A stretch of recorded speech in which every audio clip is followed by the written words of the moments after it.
wake up in the morning and think, I'm just in the mood to be mean to somebody today. I'm just going to jump into some conflict today. That's not usually what happens to me. I wake up in a pretty good mood. I'm pretty excited about my life and the people that I do life with. I'm excited to see my kids in the morning and get started in our day. But it usually happens maybe just a few minutes after I wake up, some kind of conflict. I'm not looking for it, I'm not excited about it, but conflict happens. Here's the reality. If we're in relationships, we will have conflict. It's not the absence of conflict that determines whether or not we'll have good relationships. It's us knowing how to handle the conflicts that will arise. That's what will determine whether or not we have good relationships. You see, what happens is we have conflict, and emotions always accompany conflict.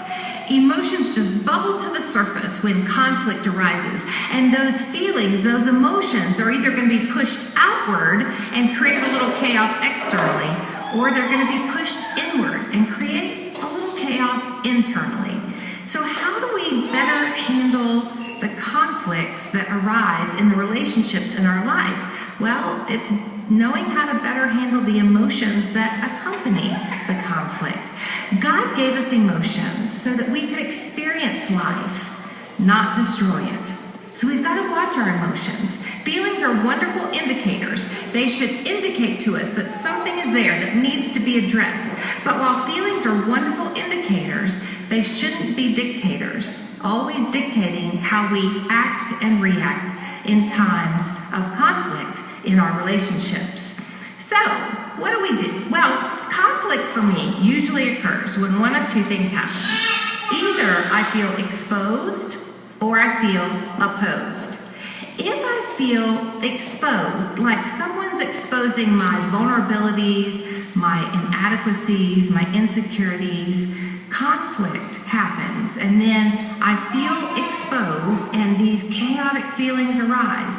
You know, my kids can do this to me. They can make me feel like their attitudes and their actions are exposing every inadequacy that I feel that I have as a mom. If I was a better mom, maybe they wouldn't act this way, and because they're acting this way, they're proving that I'm not such a great mom, and oh, I have all these chaotic feelings. Maybe you do too. So conflict happens when we feel exposed, but conflict can also happen when we feel opposed, because we want what we want, when we want it, how we want it, and when we don't get it, conflict will occur.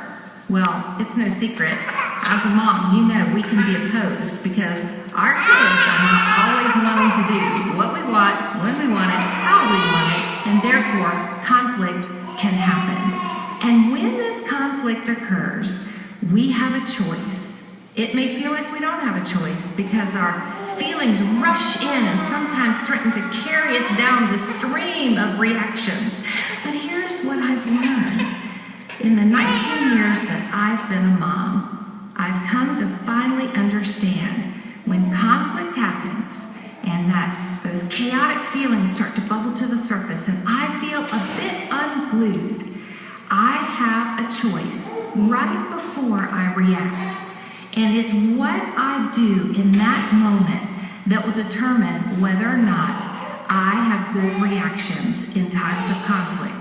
And good reactions lead to better relationships. There's 4 kinds of reactions that I've discovered in times of conflict. The first reaction, exploders who blame others. Oh, I can be this with my kids. I can be an exploder who blames others. For example, one of my daughters called me recently and she said, "Mom, will you come outside and help me carry some stuff in?" Well, I thought, I don't really want to help you carry your stuff in. But the reality is she needed my help. So there's this little part of my mommy brain that says, "Oh, Lisa, this is a mommy bonding moment with your daughter. Go outside and help her carry her stuff in." So even though I was busy, I said, "Okay, I'll come outside. I'll help you carry your stuff in." I go to the front door. I open the door, and it's raining outside. Now, my hair is emotionally allergic to that kind of moisture. And if you have complicated hair, you know exactly what I'm talking about and what a big sacrifice this is gonna be. So I walk outside and I'm in the rain. I walk all the way to the end of the driveway, and there's my daughter, and she doesn't even have very much stuff to carry in from her car. I am so aggravated with her at this point because she made me walk outside in the rain. And oh yeah, did I mention she beeped her horn at me? And I'm thinking to myself, you don't beep your horn at your mama, ever. So I'm feeling frustrated at her, and I start launching into all the ways that she is wrong in this instance. I'm telling her that she was being rude and she was being insensitive and she didn't even have very much stuff to carry in from the car, and then she dared to beep her horn and she was just being disrespectful and all this stuff. And as I march back into the house, I have my phone in my hand and I happened to glance down. I had accidentally bumped my phone in this little tirade and made a phone call that I didn't realize that there was somebody on the other line here. And I was a minute and a half into a phone call to my pastor. Lovely. I hit end really quick and threw the phone away from me. And just a second later, I heard dee-dee-dee, which lets me know I got a text message. I picked my phone up. It was from my pastor. Wow, he said. I just got to hear a fantastic argument between you and your daughter.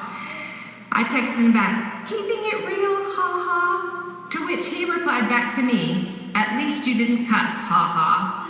Oh, I was so embarrassed.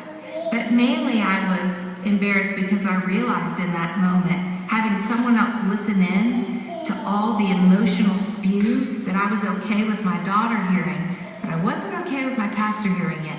That was a clue. I was having a bad reaction.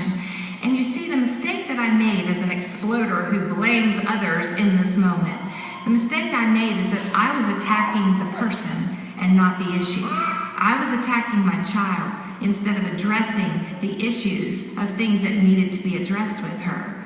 You see, in that moment, right before we have a reaction, the exploder who blames others needs to bring a pause. Pause. Pause, pause before we react and think, am I about to address the issue or attack my child? If I'm going to attack my child, I'm not ready to open my mouth yet. But if I can address the issue, then I'll have a better reaction. Reaction number 2, the exploder who shames themselves. Now this will happen to me oftentimes with someone in public. I don't want everyone in the supermarket to hear me address the checkout lady, but she's doing something she shouldn't be doing. She is treating me rudely. She's not scanning the sales items that should be scanned, and it's not like I intend to be rude to her. I just feel like the justice of the world hangs in this balance right now. I need to address this with her, because if I don't address this with her, she's going to charge me too much money, and she's not doing her job, and this is bothering me a lot. So I address it very head on, very direct. And then I get in the car, and I'm driving home, and I'm thinking about how my kids just saw me react. And I remember how just that morning I'd been saying to them to be nice to each other. Why do they have to act the way that they act toward their brothers or their sisters? And then they just saw me be anything but nice to the lady at the supermarket. And I start shaming myself. You see, I need to bring something before I reacted with that woman at the supermarket. Here's what I should have done. I should have realized I have a choice here. I need to bring something into that moment right before I react. And the thing I need to bring is perspective. By asking myself this question, Lisa, if this is the worst thing that happens to you today, that this woman at the supermarket is rude to you and not scanning the items on sale like they're supposed to be, if that's the worst thing that happens to you today, isn't it still a pretty good day? Wow, I think I could have had a better reaction had I stopped and added a little perspective. So those are the 2 kinds of exploders. Then there's 2 kinds of stuffers. The stuffer who builds barriers. I'm fine, the stuffer who builds barriers says, when in reality, they're not fine.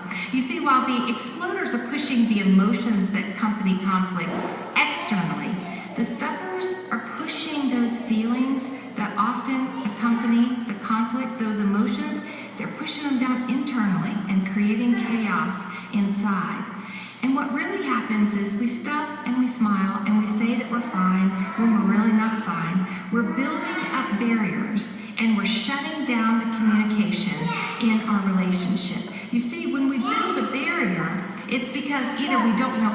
address the conflict, or we just don't want to address the conflict.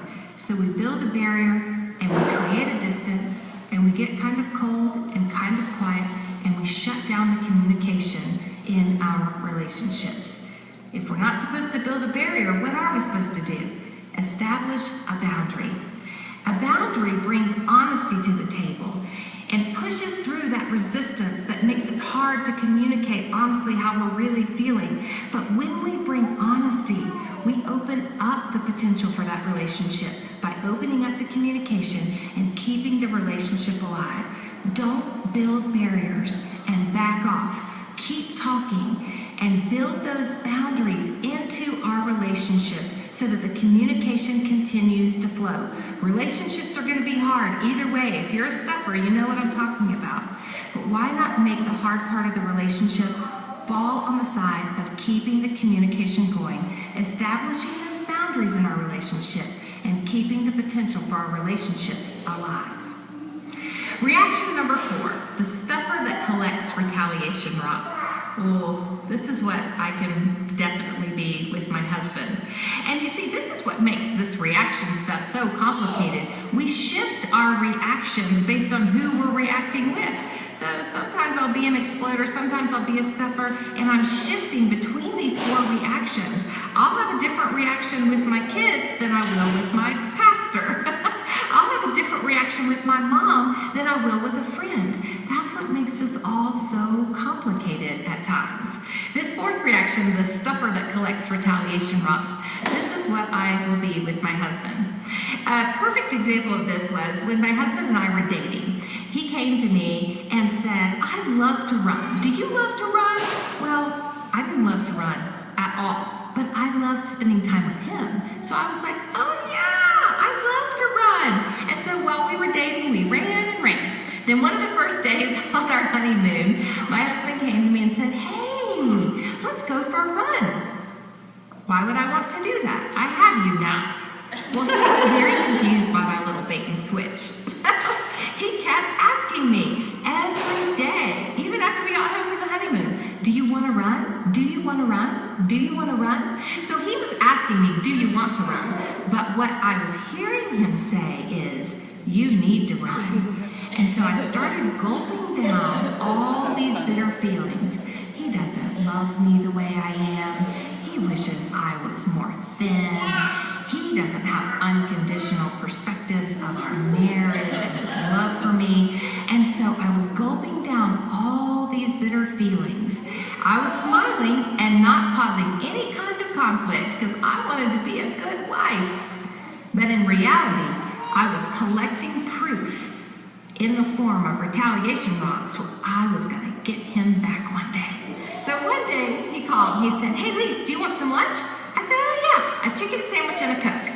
And so he brings me a chicken sandwich and I was like, "Oh, hero." Then he puts my drink down. I had ordered a Coke. But when he set my Coke down, it had one of those plastic lids on the top with the diet button pushed in. I had ordered a Coke. He brought me a Diet Coke. To him, it was a simple mistake. To me, it was the final straw. It was a statement. "You think I'm fat and ugly and you wish you would have never married me. I just know it." He's like, nice guy, scary woman. So what really happened there is I had spent so much time collecting all this proof and creating this accumulated impact, these retaliation rocks, if you will. I was pretending everything was fine, stuffing it down, but then one time too many, and I pummeled him with all that was wrong with him. The stuffer that collects retaliation rocks.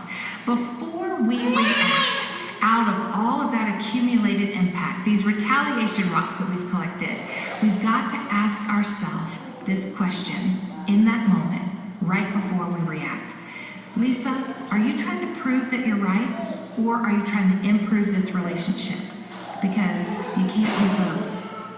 Are you trying to prove that you're right or improve this relationship? Because you can't do both. So those are the 4 different reactions.